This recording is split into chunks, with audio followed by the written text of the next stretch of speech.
My name is Ashley Rable, and I'm a 5th grade teacher at Huber Ridge Elementary within Westerville City Schools. This is my 3rd year as a teacher. When my students come in from math, they just sat in an hour and 15-minute math block. We take something called a brain break. We dance, we stretch, we do yoga.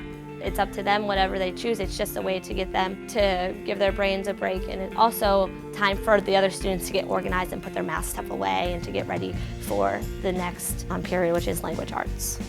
Language arts starts with a mini lesson utilizing clickers. So this clicker technology is directly correlated to specific students, so I know what student answered what questions.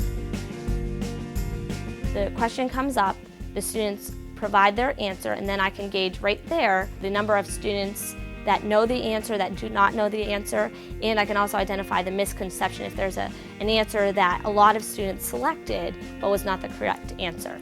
And then later on I can go back and find specifically what students were missing what questions and go on from there and teaching them in the small groups or individually based on their specific needs or misunderstandings for the lesson.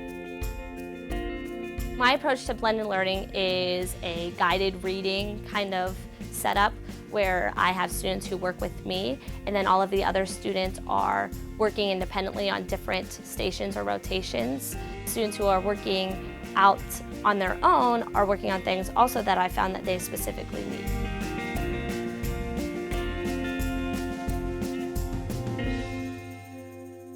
My students each individually are provided a rotation schedule. There are 5 groups within my class, but even within those 5 groups, some students might have different schedules based on their needs and abilities. So we have 3 different rotations, Monday through Friday. So on Monday, they have each rotation listed. So first rotation, they do this. And if they're working on writing and they need to grab a Chromebook, they know that they just go out, grab a Chromebook, find a seat, and get to work. So they know specifically where they're supposed to be, when they're supposed to be there, because I instruct them we are going into our first rotation. That would be their very first block of that day. Second rotation, very second block of that day. Third rotation, very third block of that day. So they each have specific papers that has their name on it. It is their schedule. It is different from everybody else's, and that's what they need to follow. We came back together from our rotation and we reflected.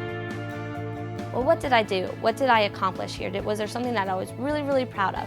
And if so, they share it out with the class, and then we celebrate it together. I know that blended learning works because of the level of engagement within my classroom. They know exactly what they're supposed to be doing, they're fully engaged with what they're doing, and they enjoy it.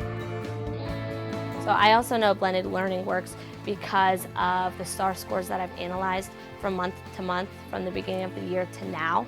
Each month, not only have they grown, but they've exceeded the results that were anticipated by STAR. And then as a class, we come together and set a higher goal for ourselves, and sometimes we meet that, sometimes we even exceed that. The reason why blended learning, I believe, needs to be used is because our 21st century students, it's what they've grown up with, it's what they live with every day. It is a lot easier than it seems to be. You just have to get started and get it going and constantly practicing with them. That way it's getting done the way in which you find that they need to be doing it in the most effective way.